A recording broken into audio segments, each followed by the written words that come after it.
दोस्तों आज के इस वीडियो में मैं आपको कोलेस्ट्रॉल के एलोपैथिक इलाज के बारे में जानकारी दूंगा। दोस्तों कोलेस्ट्रॉल बढ़ने पर आपको सबसे पहला काम तो यही करना होता है कि आपको अपनी जीवन शैली में बदलाव करना होता है और अपनी डाइट में बदलाव करना होता है।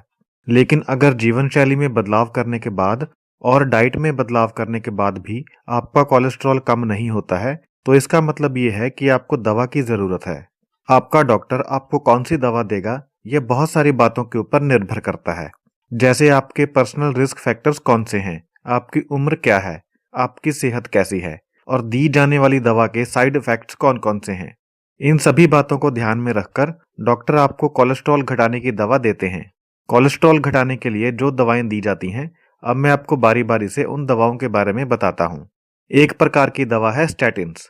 आपके लीवर को कोलेस्ट्रॉल का निर्माण करने के लिए एक पदार्थ चाहिए होता है और स्टैटिन दवा उस पदार्थ को ब्लॉक कर देती है, जिसके कारण आपका लीवर कोलेस्ट्रॉल का निर्माण नहीं कर पाता। इससे आपके खून में कोलेस्ट्रॉल का लेवल कम हो जाता है। आपकी नाड़ियों के अंदर जो कोलेस्ट्रॉल जम चुका होता है, स्टैटिन उस कोलेस्ट्रॉल को भी हटा देती है और आपकी नाड़ियों को, धमनियों को अंदर से साफ कर देती है, ब्लॉकेज को हटा देती है। इस प्रकार यह दवा आपको कोरोनरी आर्टरी डिजीज से बचाती भी है और उसे ठीक भी करती है।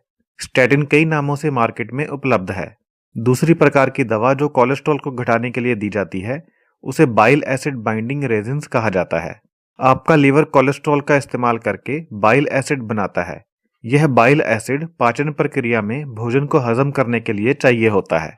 यह दवा बाइल एसिड के साथ बाइंड होती है, यानी जुड़ती है, और लीवर को ज्यादा बाइल एसिड बनाने के लिए संकेत देती है। ज्यादा बाइल एसिड बनाने के लिए लीवर ज्यादा कोलेस्ट्रॉल का इस्तेमाल करता है, जिससे खून में कोलेस्ट्रॉल की मात्रा कम होती है। कोलेस्ट्रॉल घटाने के लिए एक तीसरे प्रकार की दवा का इस्तेमाल भी किया जाता है, जिसे कोलेस्ट्रॉल एब्जॉर्प्शन इनहिबिटर्स कहा जाता है। आपकी छोटी आंत खाए गए भोजन में से कोलेस्ट्रॉल को अब्जॉर्ब करती है, यानी हजम करती है, और हजम करने के बाद आपके खून में भेजती है। यह दवा खाने के बाद कोलेस्ट्रॉल आपकी आंत में कम हजम होता है। इससे आपका कोलेस्ट्रॉल लेवल घटता है। इस दवा का इस्तेमाल स्टैटिन दवा के साथ भी किया जा सकता है। एक नई किस्म की दवा भी है जिसे PCSK9 इनहिबिटर्स कहा जाता है। यह दवा इंजेक्शन के द्वारा दी जाती है। यह दवा लिवर को ज्यादा LDL कोलेस्ट्रॉल को एब्जॉर्ब करने में सहायता करती है। इससे आपके खून में कोलेस्ट्रॉल की मात्रा घटती है। यह दवा उन लोगों के लिए ज्यादा फायदेमंद है जिनमें किसी जेनेटिक कंडीशन की वजह से LDL का लेवल बहुत ज्यादा बढ़ा हुआ होता है। यह दवा उन लोगों के लिए भी फायदेमंद है जिन लोगों को पहले कोरोनरी डिजीज हो चुकी होती है। इसके अलावा जिन लोगों को स्टैटिन या दूसरी कोलेस्ट्रॉल घटाने की दवा सूट नहीं करती है, उन लोगों के लिए भी यह दवा बहुत फायदेमंद है। अब मैं आपको बताता हूं कि ट्रिग्लिसराइड्स को घटाने के लिए कौन सी दवाएं दी जाती हैं। ट्रिग्लिसराइड्स घटाने के लिए आपको फाइब्रेट्स दवाएं दी जाती हैं। यह दवा आपके लीवर में VLDL के प्रोडक्शन को कम कर देती है। इससे आपके खून में से ट्रिग्लिसराइड्स तेजी से कम होते हैं। फाइब्रेट्स को स्टैटिन के साथ देने से स्टैटिन के साइड इफेक्ट्स होने का खतरा बढ़ जाता है। ट्रिग्लिसराइड्स घटाने के लिए जो दूसरी प्रकार की दवा दी जाती है, उसे नियासिन कहते हैं। नियासिन आपके लीवर की LDL और VLDL को पैदा करने की क्षमता को कम कर देती है। लेकिन इस दवा के साइड इफेक्ट्स भी हो सकते हैं, जैसे कि लीवर डैमेज और स्ट्रोक। इसलिए ज्यादातर डॉक्टर इसे तभी लिखते हैं अगर कोई व्यक्ति स्टैटिन नहीं ले सकता है तो। ट्रिग्लिसराइड्स को कम करने के लिए ओमेगा 3 फैटी एसिड सप्लीमेंट्स भी दिए जाते हैं, लेकिन ओमेगा 3 फैटी एसिड सप्लीमेंट्स दूसरी दवाओं के ऊपर अपना असर डाल सकते हैं, इसलिए इन्हें डॉक्टर की सलाह लेने के बाद ही खाना चाहिए।